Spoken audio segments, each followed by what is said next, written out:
तरीका पसंद, सिर्फ नाम को हमने मुसलमान रखा है। यकीन जानिए कि इस बार रमजान में किसी आदमी ने हमसे मसला पूछ दिया, कहा कि मौलवी साहब ज़कात किसे देनी चाहिए।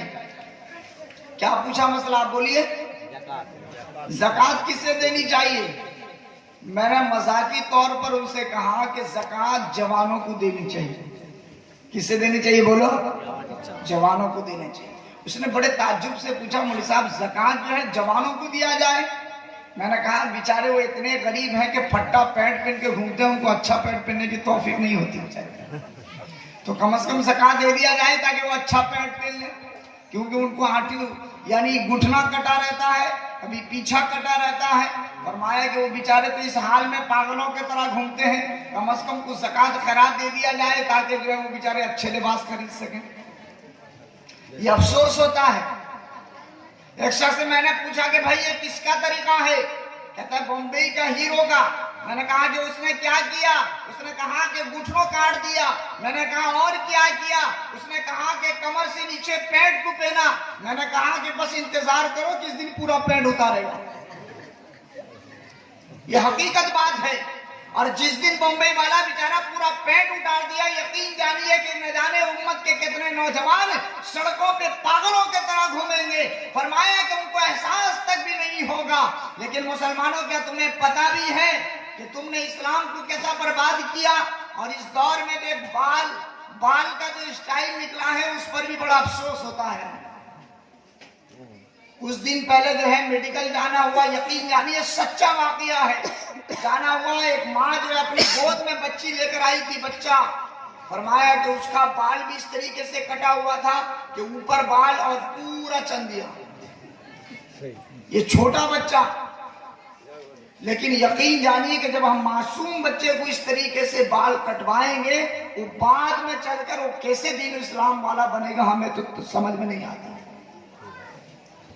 आज हमने अपने औलाद को बर्बाद किया और कहते हैं कि मौलवी साहब हमारी जवान बेटियां हया नहीं करती, जवान बेटियां पर्दा नहीं करती।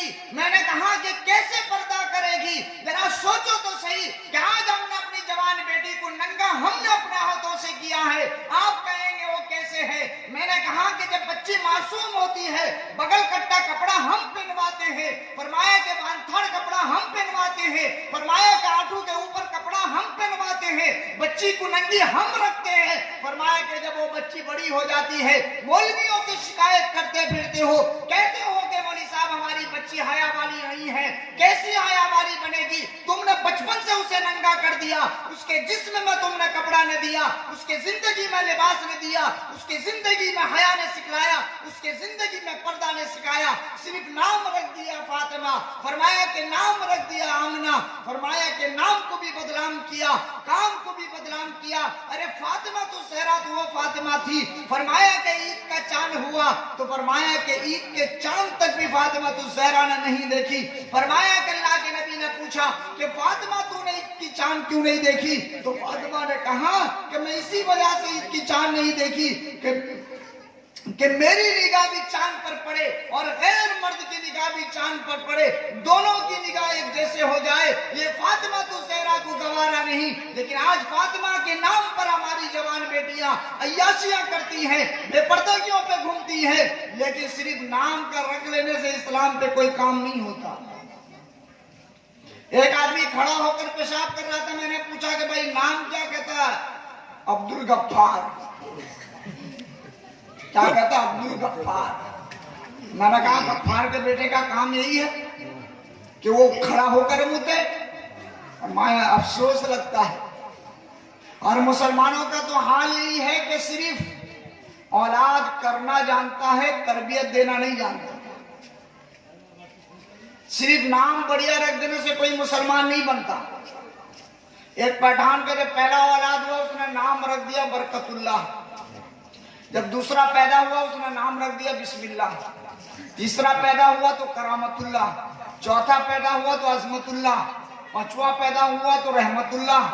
और जब छठा पैदा हुआ तो कुछ और रख दिया। तो सातवां बेटा पैदा हुआ तो मौलवी साहब के पास कहा कि मैंने बरकतुल्लाह, बिस्मिल्लाह, अजमतुल्लाह, शफकतुल्लाह सब रख दिया, सातवां बेटा अब क्या रखूं। मौलवी साहब ने कहा कि बस नाम रख दे, बस कर अल्लाह। क्या कहा कि सतवां बेटा का नाम रख दे बसकर अल्लाह, बस जरूरत नहीं 7 बेटों की तरबियत करो, 8 की जरूरत नहीं। हाँ, फरमाया कि हाल यही है कि आज मुसलमानों के घरों पे औलाद बहुत है। जैसे एक आदमी ने एक आदमी से पूछा तो भाई तुम्हारे कितने बच्चे हैं? उसने कहा हमारे 4 बेटे हैं। उसने कहा क्या करते हैं? कहा कि एक बहुत MBBS पढ़ा है, दूसरा ने कहा वो कॉलेज पढ़ा है, तीसरा बेटा वो डिग्री करके बैठा है, चौथा बेटा चोर है। भाई दोस्त ने पूछा भाई चोर बेटे को घर से निकालते क्यों नहीं हो? कहा कि जरा आहिस्ते बात करो, वही चोर बेचारा घर चलाते और सब खाली बैठे, तो हम कैसे निकालें? ये हाल हो गया मुसलमान।